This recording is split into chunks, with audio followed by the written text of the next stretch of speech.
नमस्कार विद्यार्थियों। आज का हमारा जो टॉपिक है वो है यूट्राइन टॉर्सन, गर्भाशय का घुमाव।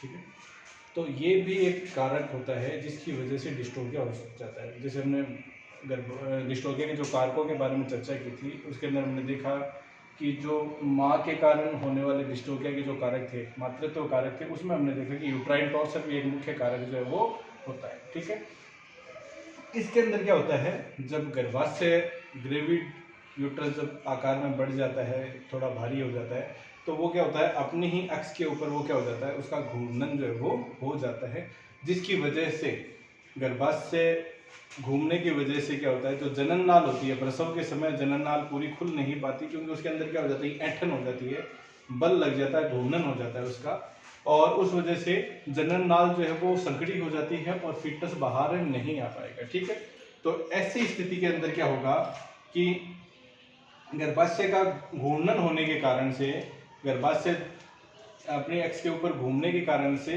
जनन नाल जो वो संकड़ी हो जाएगी और डिस्टोनिया की स्थिति हो जाती है। ठीक है, तो ये है गर्भित गर्भाशय का अपनी ही एक्स पर घूम जाना क्या कहलाता है, यूट्राइन टॉर्सन जो है वो कहलाता है। गर्भित गर्भाशय का अपनी ही एक्स के ऊपर घूम जाना यूट्राइन टॉर्सन जो है वो कहलाता है। तो टॉर्सन की स्थिति के अंदर जैसे देखें इस डायग्राम के थ्रू, तो ये जैसे गर्भाशय है, ये गर्भित अवस्था के अंदर इस प्रकार से उदर गुहा के अंदर लटक जाता है। उदर गुहा में वजन की वजह से, ये अपने वजन के कारण से उदर गुहा में अपनी वृद्धि करता है। गर्भाशय को जो संरचनाएं, जो लिगामेंट्स जो गर्भाशय को उसकी स्थिति को पेल्विक गुहा में बनाए रखते हैं, उन लिगामेंट्स का नाम है ब्रॉड लिगामेंट। ब्रॉड लिगामेंट, ये जो ब्रॉड लिगामेंट जो होते हैं, ये गर्भाशय की स्थिति को बनाए रखते हैं पेल्विक गुहा में।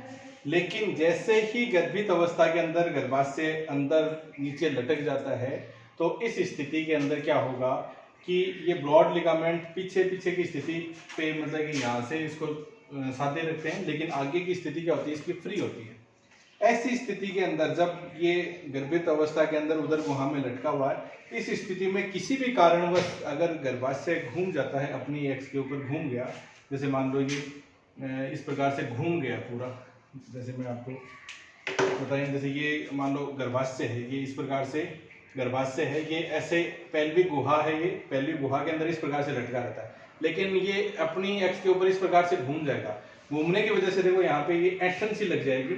ऐंठन लगने के कारण से क्या होगा, अंदर का जो रास्ता है वो क्या हो जाएगा, संकड़ा हो जाएगा या पूर्णतः ब्लॉक हो जाएगा।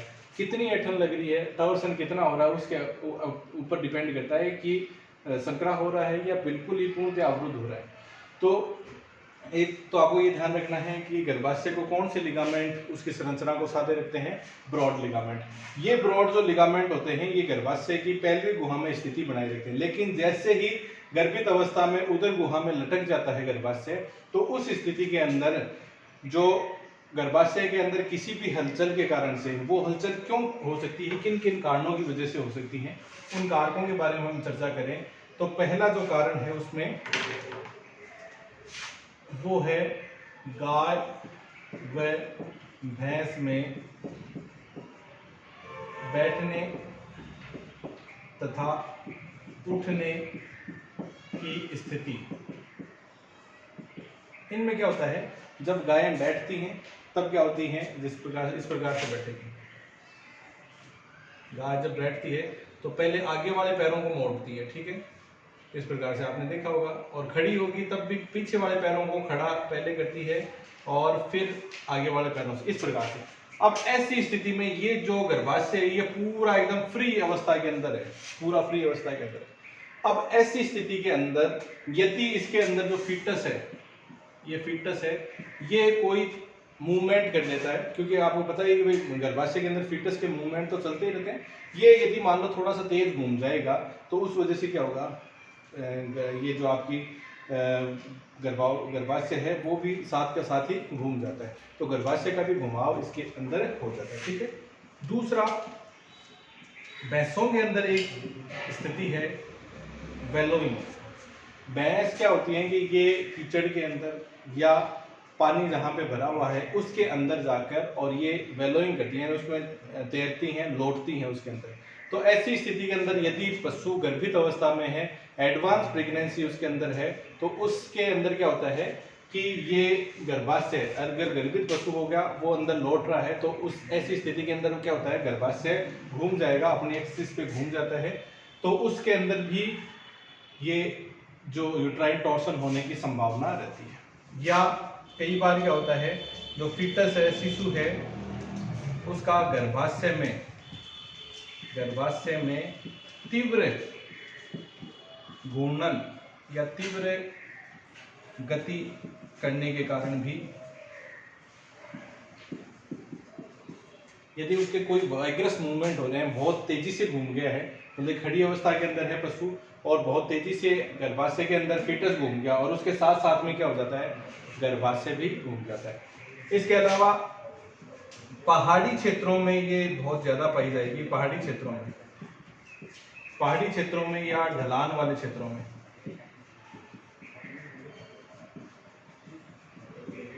पहाड़ी क्षेत्रों में क्या होता है, पशु नीचे उतर रहा है, ढलान से नीचे उतर रहा है, तो इसी प्रकार की स्थिति पैदा रहेगी। ढलान से नीचे उतरेगा तो उदर गुहा के अंदर गर्भाशय है वो पूरा फ्री अवस्था में रहेगा, मुक्त अवस्था में रहेगा, और उस समय यदि गर्भाशय के अंदर फीटस का मूवमेंट हो गया तो उस मूवमेंट की वजह से क्या होगा कि गर्भाशय भी अपनी एक्स पे घूम जाता है। ठीक है, तो ये इसके मुख्य कारक हैं, जिन कारणों की वजह से, मुख्य कारण हैं जिन कारणों की वजह से ये गर्भाशय का घुमाव होने की संभावनाएं रहती है। ठीक है, तो यूट्राइन टॉर्सन का गर्भाशय का अपनी ही एक्स पे घूम जाने को हम क्या बोल रहे हैं, यूट्राइन टॉर्सन। ठीक है, गर्भित गर्भाशय का अपनी ही एक्स पे घूम जाना क्या कहलाता है, यूटेराइन टॉर्सन कहलाता है। क्यों होता है, किन किन कारकों की वजह से होता है ये, तो गर्भित अवस्था के अंदर जो ब्रॉड लिगामेंट जो होते हैं ये गर्भाशय की स्थिति को बनाए रखते हैं, गर्भाशय की स्थिति को, पैल्विक गुहा में गर्भाशय की स्थिति को साधे रखते हैं। लेकिन जब गर्भित अवस्था के अंदर एडवांस प्रेगनेंसी होगी, 4-5 महीने के अंदर के बाद में क्या होता है, 3.5-4 महीने के बाद में डिसेंड ऑफ यूट्रस स्टार्ट हो जाता है। यूट्रस का गर्भाशय पैल्विक गुहा से कहाँ है, अंदर उदर गुहा में उतरना शुरू हो जाता है, ये नीचे की तरफ उतरना शुरू हो जाता है। और ऐसी स्थिति में क्या होता है, गर्भाशय जो है वो लूज रहता है। ठीक है, अब अगर ऐसी अवस्था होती है कि गर्भाशय के जो साइड में जो मान लो उदर गुहा के जो ऑर्गन्स है उनकी वजह से दबाव रहता है, लेकिन यदि इस प्रकार की स्थिति, यानी जब बैठ रहा है, उठ रहा है, तब क्या होता है, आगे वाले पैरों को पहले मोड़ता है। गाय भैंस को आपने देखा होगा, पशु जो है वो आगे वाले पैरों को पहले मोड़ेगा और बैठेगा तो पीछे वाले पैरों को बाद में मोड़ के बैठता है। तो इस बैठने की स्थिति की अवस्था के अंदर यदि गर्भाशय के अंदर शिशु कोई करवट ले रहा है, मतलब कि अगर मूवमेंट्स हो रहे हैं उसके अंदर, तो ऐसी स्थिति में फ्री रहता है, गर्भाशय जो है वो फ्री है, तो मूवमेंट होंगे तो गर्भाशय भी घूम जाएगा। तो गाय और भैंस में उठने में बैठने की स्थिति के दौरान गर्भाशय जो है वो फ्री अवस्था में रहता है, और ऐसी अवस्था के अंदर यदि फीटस घूम जाएगा तो जो गर्भाशय का घुमाव जो है वो हो जाता है। दूसरा, भैंसों के अंदर एक स्थिति होती है जिसको हम बोल रहे हैं वेलोइंग।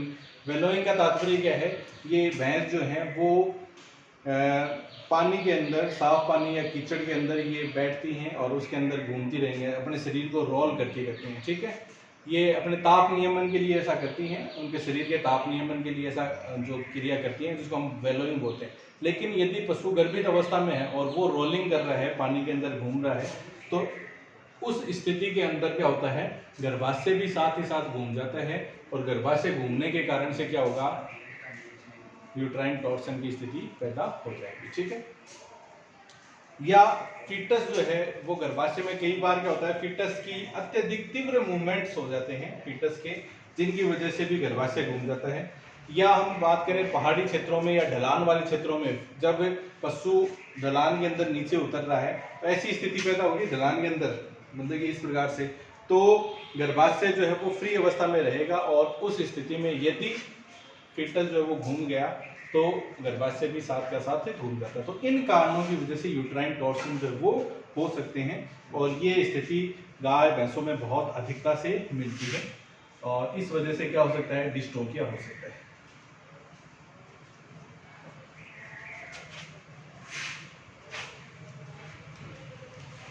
टॉर्सन जो है, यूट्रस का जो टॉर्सन है, गर्भाशय का घुमाव है, वो अलग अलग हो सकता है। जैसे मान लो ये हम बात करें, ये गर्भाशय है, अगर हम इसको हॉरिजॉन्टल प्लेन पे देखें और इस प्रकार से इसको ब्रॉड लिगामेंट इसकी स्थिति को साधे रखे, ठीक है।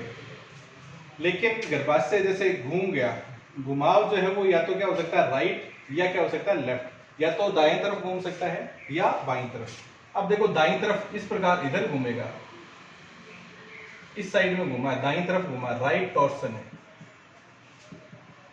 तो ये जो लिगामेंट है ये खींचकर कहाँ आ जाएगा, ऐसे, इस प्रकार से इधर ऐसे ऐसे हो जाएगा। और जो लेफ्ट साइड का लिगामेंट है वो ऐसे नीचे की तरफ, इस प्रकार से नीचे की तरफ चला जाएगा, ये लिगामेंट, ठीक है। ये तो क्या है, राइट टॉर्सन हो गया। या फिर कैसा हो सकता है, लेफ्ट साइड में घूम सकता है। लेफ्ट साइड में क्या होगा, ये लिगामेंट जो है वो तो इधर खिंचाव हो जाएगा, और इस लिगामेंट का इधर नीचे की तरफ खिंचाव हो जाएगा। ये जो है लेफ्ट टॉर्सन है। तो गर्भाशय का घुमाव राइट हो सकता है या लेफ्ट हो सकता है, दोनों में से कोई भी एक हो सकता है। ज़्यादातर क्या होता है, जैसे रुमानदी पशु हैं, रूमिनेंट्स पशु हैं, उनमें लेफ्ट साइड में क्या होता है, रूमन होता है, इसलिए इनके अंदर राइट टॉर्सन की संभावना क्या रहती है, ज़्यादा रहती है। ये राइट साइड के अंदर ज़्यादा घुमाव प्रदर्शित करते हैं, ठीक है। तो राइट साइड का टॉर्सन जो है वो अधिक इनमें पाया जाता है, ये भी आपको ध्यान रखना है। किस प्रकार का टॉर्सन अधिक होगा, रुमानदी पशुओं में राइट। क्यों? क्योंकि लेफ्ट साइड में क्या होता है, लेफ्ट साइड की तरफ रूमन होता है, तो उधर कम घूमेगा, राइट साइड की तरफ जो है वो ज़्यादा घूमेगा।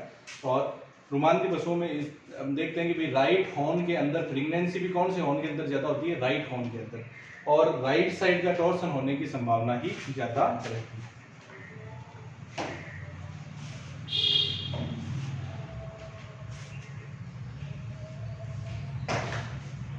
अब देखिए ये घुमाव भी अलग अलग हो सकते हैं, जैसे कि हम चर्चा करें, देखिए ये एक है, ये ऊपर वाला भाग है, ठीक है, ये टॉप भाग है। अब थोड़ा सा घुमा है, थोड़ा सा यानी कि लगभग 0 से लेकर 90 डिग्री तक, यानी ये जो भाग था ना वो यहाँ तक आ गया, यानी इतना सा घूम गया, ठीक है।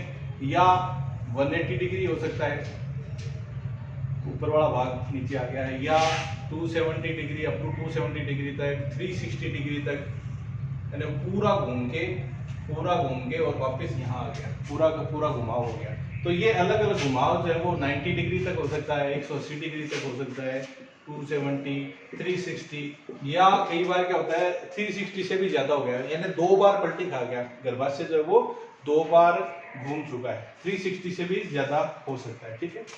तो इसके अकॉर्डिंग ही, इसी के अनुरूप ही ये डिपेंड करता है कि इसकी जो प्रोग्नोसिस है क्या कैसा रहेगा, ठीक है। अब जैसे 90 डिग्री होगा तो इसमें क्या होगा, ज़्यादा घुमाव नहीं होगा, हम पर वेजाइनल जब हम फील करते हैं तो हमारा हाथ शिशु तक जाएगा, लेकिन जनन नाल का रास्ता क्या होता है, थोड़ा बहुत संकड़ा हो जाएगा। 180 डिग्री में क्या होगा, आधा घूम जाएगा, तो ऐसी स्थिति में हमारा हाथ तो नहीं पहुंच पाएगा, लेकिन कुछ ठीक है। 360 डिग्री में तो पूरा का पूरा ही क्या हो जाता है, घूम जाता है, तो ऐसी स्थिति में आपका शिशु तक हाथ पहुंचना बहुत ही नामुमकिन होता है, मुश्किल होता है, ठीक है। तो ये यूट्राइन टॉर्सन अलग अलग डिग्रीज में हो सकते हैं, कि भाई ऐसा नहीं कि भाई पूरा 90 डिग्री होगा, हो सकता है थोड़ा बहुत घूमे, मतलब यहाँ तक ही घूमा है, अप टू 90 डिग्री या अप टू 180, अप टू का मतलब 90 से 180 के बीच में हो सकता है, 0 से 90 के बीच में हो सकता है। तो ये जो है इसके माप है कि भाई कितना घुमाव जो है वो प्रदर्शित हो सकता है, ठीक है। तो अप टू 90 डिग्री या अप टू 180 या 270 या 360 डिग्री तक है, ये घुमाव जो है वो हो सकते हैं, गर्भाशय जो घुमाव है वो इतने हो सकते हैं, ठीक है। तो ये आपको ध्यान में रखना है, यूट्राइन टॉर्सन जो है वो अलग अलग माप इनकी जो है वो डिग्रीज में हम देखते हैं कि भाई कितनी तक का ये घुमाव जो वो हो सकता है, ठीक है। और जितना घुमाव ज़्यादा होता जाएगा उतनी ही गंभीरता जो है वो बढ़ती जाती है, ठीक है। तो गर्भाशय का घुमाव जो है वो 2 तरीके से हो सकता है, या तो राइट हो सकता है या लेफ्ट हो सकता है। और इनमें भी हम देखेंगे अलग अलग भी अप टू 90, 180, 360 या 360 से भी ज़्यादा, यानी पूरा एक बार घूम गए या एक बार से भी ज़्यादा बार, 2 बार पलटी पूरी खा चुका है तो वो 360 से ज़्यादा हो जाएगा, 720 डिग्री तक हो जाएगा, ठीक है। और जितना ज़्यादा घुमाव बढ़ता जाएगा उतनी ही ज़्यादा क्या होगा, गर्भाशय के जो इस टॉर्सन के अंतर्गत आपको संभावनाएं, उतनी ही प्रोग्नोसिस है वो पुअर होती जाएगी, ठीक है, यानी उसके सही होने की संभावनाएं उतनी ही कम होती जाएगी। अब देखो ये था गर्भाशय और ये यहाँ से पलटी खा चुका है, ऐसे घूम चुका है, पूरा इसका घूर्णन हो चुका है। इस प्रकार से हम देखें 360 डिग्री तक पूरा घूर्णन हो चुका है इसका। इस वजह से क्या होगा, ये रास्ता जो है वो पूरा क्या हो जाएगा, बंद हो जाएगा। अब प्रसव के समय क्या होगा, फीटस बाहर निकलने की कोशिश कर रहा है, गर्भाशय के संकुचन भी हो रहे हैं, माँ भी जोर लगा रही है, लेकिन फर्स्ट वाटर बैग ही बाहर नहीं आ रहा। क्यों? क्योंकि रास्ता ही नहीं है, जनरल नाल का रास्ता अवरुद्ध है, यूट्राइन टॉर्सन के कारण से, अवरुद्ध होने के कारण से फीटस जो है वो बाहर नहीं आ पाता, यहाँ से आगे ही नहीं खिसकेगा फीटस, ठीक है। और फीटस और फर्स्ट वाटर बैग भी बाहर नहीं आएगा। तो ये जो लक्षण है वो प्रदर्शित करते हैं। अब हम देखें यूट्राइन टॉर्सन गर्भावस्था के दौरान किसी भी अवस्था में हो जाता है, सामान्यतः आपको ज़्यादातर प्रसव के समय आपको इसका अंदाजा होगा, उस समय आपको ज़्यादा होता है लिए, लेकिन उससे पहले भी हो सकता है। तो गर्भावस्था के यदि दौरान होता है, गर्भावस्था के दौरान, तो क्या क्या आपको लक्षण दिखते हैं, जैसे 6 महीने से लेके 9 माह तक की अवधि के दौरान ये अगर होता है तब आपको क्या लक्षण दिखाई देते हैं। एक तो क्या है, पशु जो है वो कॉलिक के लक्षण दर्शित करता है, कॉलिक के लक्षण दर्शाता है, ठीक है। यदि गर्भित अवस्था के अंदर यानी गर्भावस्था की अंतिम अवस्था के अंदर ये घुमाव होता है तो पशु पेट दर्द के लक्षण दर्शाएगा, ठीक है। और यदि घुमाव अधिक है, यदि घुमाव जो है वो 360 डिग्री से अधिक है तो फीटस की मृत्यु भी हो सकती है। तो ये घुमाव होने की वजह से क्या होगा, उसको जाने वाली जो रुधिर वाहिनियां हैं, जो मिडल यूट्राइन आर्टरी है, उसमें भी क्या हो जाता है, ट्विचिंग हो जाती है, उसमें भी क्या हो जाता है, घुमाव लग जाता है और फिटस को ब्लड सप्लाई है वो रुक जाएगी और फिटस की मृत्यु हो सकती है यदि घुमाव क्या है जाता है। तो ये क्या है, पशु कोलिक के लक्षण दर्शाएगा, उठ बैठ करेगा, जोर लगाएगा पशु जो है, ठीक है, और बार बार पेट की तरफ देखता है, पेट में लात मारना, ये जो लक्षण है कोलिक के लक्षण वो पशु जो है वो दर्शाता है, ठीक है। तो गर्भावस्था के दौरान यदि 6-7 महीने के ऊपर, 8 महीने के ऊपर यदि ऐसी स्थिति यानी टॉर्सन की स्थिति पैदा हो जाती है तो ये आपको लक्षण जो है वो प्रदर्शित होंगे, ठीक है। और आप इसका डायग्नोसिस कैसे करेंगे, डायग्नोसिस जो हम करते हैं रेक्टल पाल्पेशन के द्वारा। रेक्टल पाल्पेशन में हम देखेंगे जो गर्भाशय के जो सादे रखने वाले जो ब्रॉड लिगामेंट है उनमें क्या हो जाता है, खिंचाव आ जाता है। और साथ ही साथ आप पर वेजाइनल एग्जामिनेशन भी कर सकते हैं, पर वेजाइनल एग्जामिनेशन, तो उसमें भी आपका जो हाथ है वो आपको घूमता हुआ ऐसे दिखेगा। जैसे वेजाइना में हाथ डालेंगे तो आपको हाथ जो है वो घूमता हुआ राइट साइड में या लेफ्ट साइड में से प्रदर्शित होता है, ठीक है। तो या तो रेक्टल पाल्पेशन के द्वारा या पर वेजाइनल एग्जामिनेशन के द्वारा आप पता लगा सकते हैं कि टॉर्सन जो है वो हो गया है, ठीक है। तो ये तो है गर्भावस्था के दौरान। दूसरा, प्रसव के दौरान किस प्रकार से,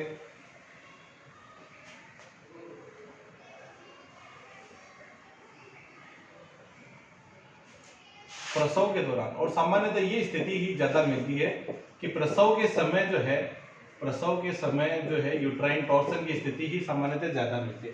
तो इस अवस्था के दौरान क्या होता है कि जो फर्स्ट वाटर बैग है या तो ये बाहर नहीं आएगा,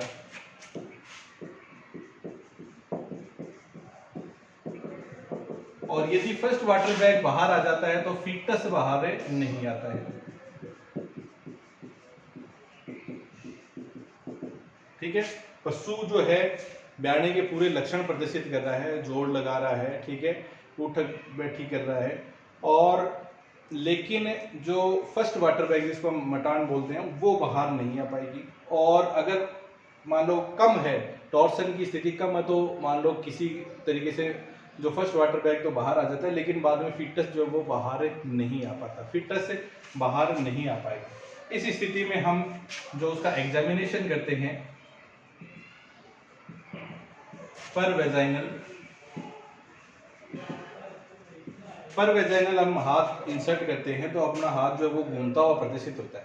और साथ ही साथ पर वेजाइनल एग्जामिनेशन में आप अगर मान लो कम है तब तो आपको फीटस फील हो जाएगा, और यदि टॉर्सन अधिक है तो आपको फीटस भी फील नहीं हो पाता है। फीटस जो है वो टॉर्सन जो 180 या इससे अधिक होने पे आपको फीटस जो है वो फील नहीं होगा, उससे कम होगा तो फीटस फील हो जाएगा, लेकिन बहुत ही जनननाल का रास्ता जो है वो काफ़ी संकड़ा फील होता है। और 180 या इससे अधिक का टॉर्सन होने की स्थिति में आपको फीटस भी फील नहीं हो पाएगा। ठीक है, तो पर वेजाइनल एग्जामिनेशन के द्वारा और इन लक्षणों के आधार पे आप डायग्नोसिस कर सकते हैं कि पशु में क्या स्थिति पैदा हो गई है, यूट्राइन टॉर्सन की स्थिति पैदा हो गई है। ठीक है, अब आपने पता तो लगा लिया, डायग्नोसिस कर लिया कि भाई हाँ टॉर्सन है और इस वजह से डिस्टोकिया की स्थिति पैदा हो रही है, और डिस्टोकिया में कौन सी स्थिति है, टॉर्सन की स्थिति है। अब इसका क्या उपचार, क्या है ट्रीटमेंट, क्या ट्रीटमेंट आप इसका करेंगे। ठीक है, तो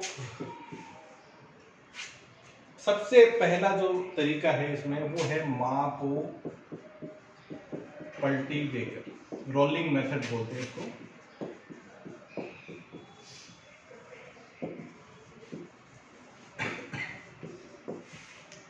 इसमें क्या करेंगे, जिस दिशा के अंदर टॉर्सन है उसी साइड के अंदर हम माँ को जो है माता पशु को लेटा देते हैं। इस प्रकार से लेटरल रिकम्बेंसी में उसको लेटा दिया है।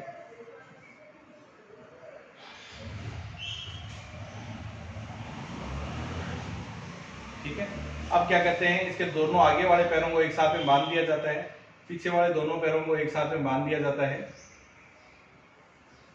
ठीक है, अब इसको घुमाया जाता है, रोल किया जाता है, यानी आगे वाले पैरों को पकड़ के और उस साइड में रोल करेंगे। ठीक है, जैसे ये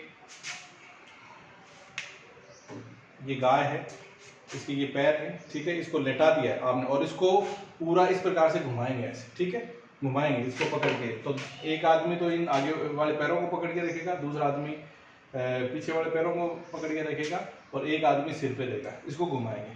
ठीक है, फिर क्या है, वेटनेरियन जो है पर वेजाइनल हाथ अंदर इंसर्ट करके रखता है और जैसे ही घुमाते हैं और घुमाएंगे किस दिशा में, जिस दिशा में टॉर्सन है, यानी अगर राइट साइड में तो राइट साइड में ही पलटी अपन दिलवाएंगे इसको। ठीक है, तो जैसे ही इसको घुमाएंगे वेटनेरियन अपना हाथ डाल के इंसर्ट करके देखेगा तो उसमें जो है उसको टॉर्सन जो है वो रिलीव होता हुआ फील हो जाता है, महसूस हो जाता है, और उसका हाथ जो है फीटस तक पहुंच जाता है और फीटस को पकड़ के फिर बाहर निकाल लिया जाता है। तो पहला ये मेथड है माँ को पलटी देकर रोलिंग मेथड। दूसरा जो है फट्टा विधि, उसको हम बोल रहे हैं प्लैंक मेथड। इसमें क्या करते हैं हम, एक प्लैंक जो है इसी प्रकार का मेथड है, लेकिन यहाँ पे एक फट्टा, ऐसे चौड़ा लकड़ी का फट्टा होता है, इस चौड़े लकड़ी के फट्टे को यहाँ पे लगाया जाता है, इस भाग के ऊपर लगाया जाता है। ठीक है, अब इसके ऊपर एक आदमी या दो आदमी इस पे खड़े हो जाते हैं और अब धीरे धीरे उसको माँ को जो है वो रोल कराया जाता है। पहले तो हम थोड़ा फास्ट करा रहे थे, अब धीरे धीरे कराते हैं। इससे क्या होगा, इस प्लैंक से जो अंदर जो गर्भाशय है उसकी स्थिति हम वहीं पे फिक्स करके रखते हैं और बाकी बॉडी जो है वो घूम जाती है। ठीक है, इसलिए ये प्लैंक हम लगा देते हैं। तो दूसरा ये मेथड है प्लैंक मेथड। कौन सा मेथड है, प्लैंक मेथड। ठीक है, फिर तीसरी जो विधि है वो है लेप्रोटोमी। लेप्रोटोमी हम कौन से फ्लैंक रीजन से करेंगे,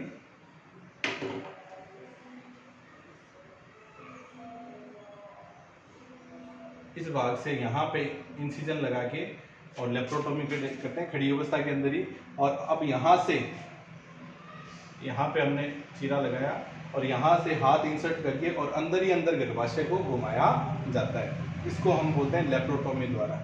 और या फिर चौथा जो है, अगर कोई भी नहीं हो रहा है तो सी सेक्शन, सिजेरियन सेक्शन जो है वो सिजेरियन ऑपरेशन के द्वारा फीटस को बाहर निकाला जाता है। यदि 360 डिग्री से अधिक टॉर्सन की स्थिति है तो उसको क्या है, सी सेक्शन के द्वारा ही बाहर निकाला जाता है। तो ये मेथड है उपचार के जिनके द्वारा टॉर्सन की स्थिति को सही किया जाता है। इन जो 4 हमने मेथड बताए हैं इनके द्वारा टॉर्सन जो है उसका उपचार किया जाता है और गर्भाशय की स्थिति को सही दिशा में लाकर और फीटस को खींचकर बाहर निकाल लेते हैं, या सी सेक्शन के द्वारा उसको गर्भाशय पे कट लगा के और उसको बाहर निकाल दिया जाता है। ठीक है, तो ये टॉर्सन की स्थिति है और उसमें हमने देखा क्या इसका उपचार कैसे संभव है।